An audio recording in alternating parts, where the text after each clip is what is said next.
Okay, Kyrsten Sinema back in the news, harassed again. The DOJ 100% is going to go after you if they think you've threatened a school board member by, overstaying your time at the mic.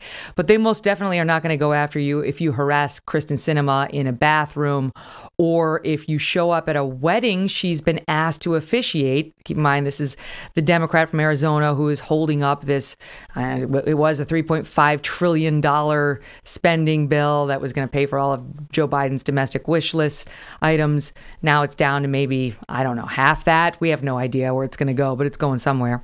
Anyway, they're still mad. The Democrats are mad that she's not getting behind the full 3.5 in addition to the $1.2 trillion infrastructure. I mean, the numbers are just mind-boggling. So just to put her terrible behavior in perspective, it's okay. So she goes out to officiate a wedding of a friend's daughter.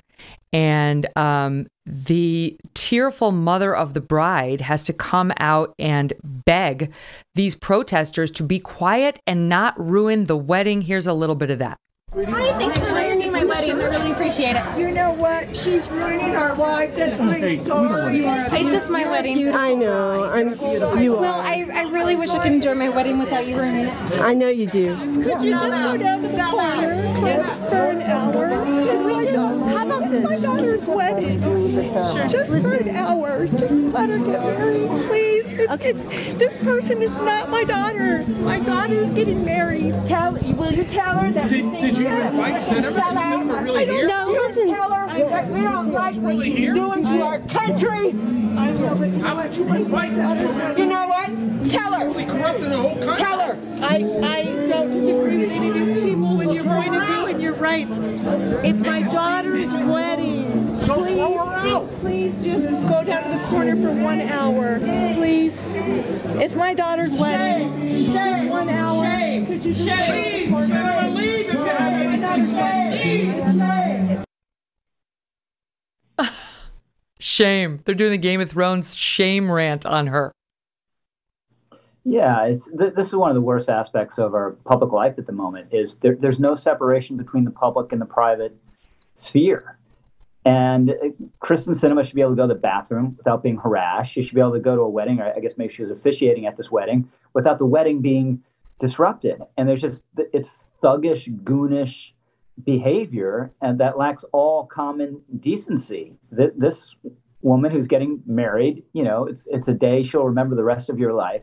And why are you blighting it? What's possibly being accomplished there? What is this besides a expression of just witless malice and sheer destructiveness and lack of consideration for other people? So, the people on the right can do this too. You occasionally have people showing up with bullhorns at people's houses. It shouldn't happen. No one should do it. It's wrong. It's un-American. Eventually, someone's going to get hurt. We've already seen, we had congressmen shot up at a baseball field as a function of partisan hate, but we could see more of that coming unless people just kind of back off. And I'll just say the last thing I'll say about this, Megyn, is, if you're in the public sphere, when people abuse you, even if they're out of bounds, it's kind of hard to take. It can get under your skin. It can rattle you. And just something that I've been really struck by is just how utterly composed Kyrsten Sinema has been throughout this.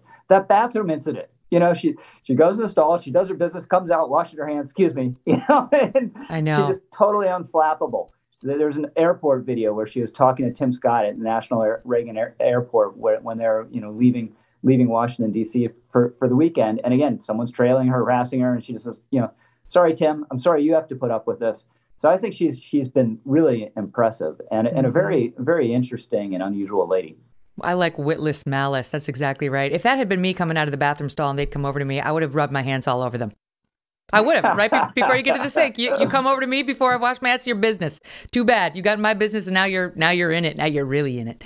But you guys have been making the point on the editors, which I love the editors, the podcast, about how, they keep pointing at her as like Bernie Sanders and others will point at her and Manchin and say, it's just not right for two senators to be able to hold up the will of the people, to hold up this $3.5 trillion spending bill on all these Democrat wish list items, in addition to the $1.2 trillion.